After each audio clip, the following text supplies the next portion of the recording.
You had touched on this in your talk. Can you provide some examples in history where Muslim majority countries did in fact practice religious liberty? Muslims were historically way ahead, and I'll just give you an example.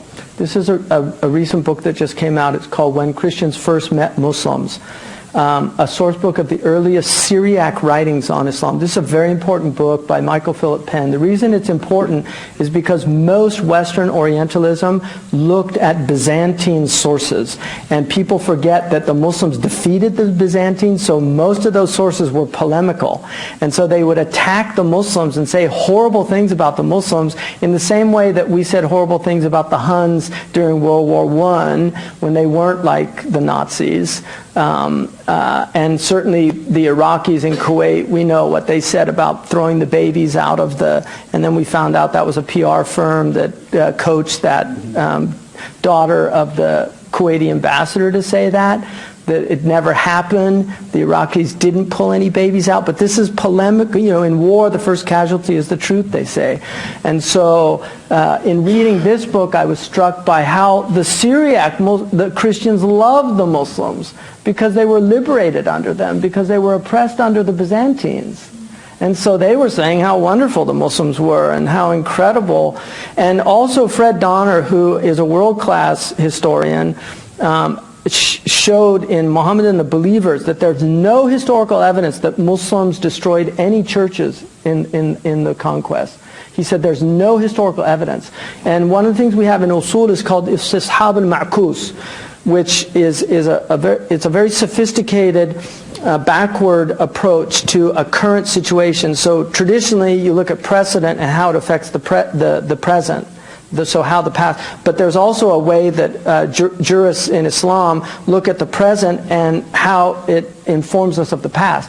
The fact that these great churches existed in Iraq for 1400 years and the Christians precede the Muslims in those places is proof that the Muslims always honored those. So the destruction of these churches is completely alien to the Islamic tradition.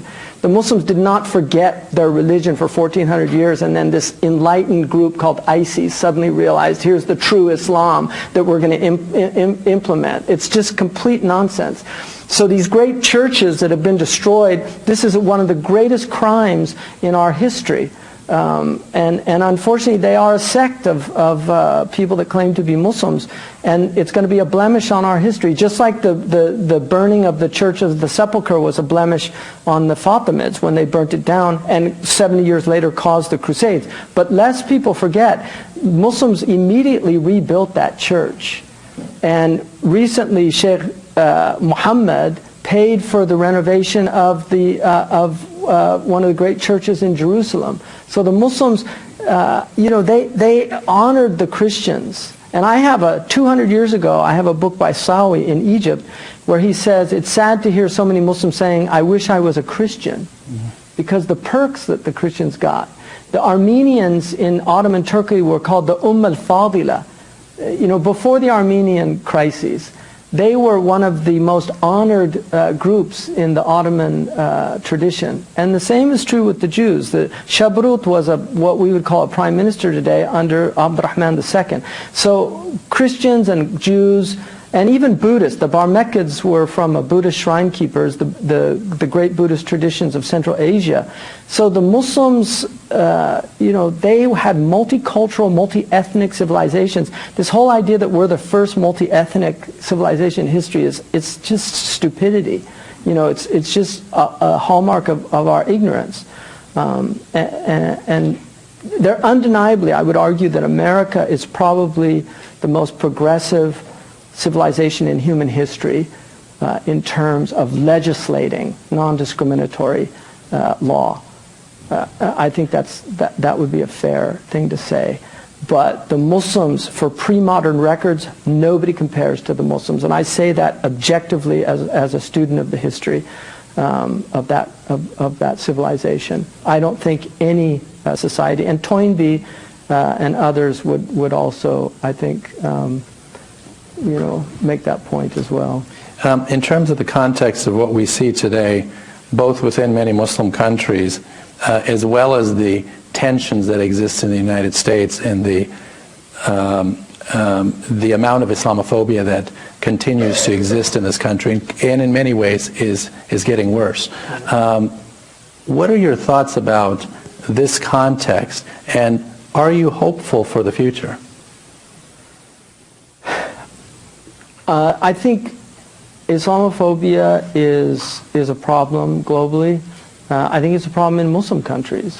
I mean, there's a lot of fear that the rulers have of kind of awakening that comes from Islam, because Islam has a profound justice-based element in its tradition.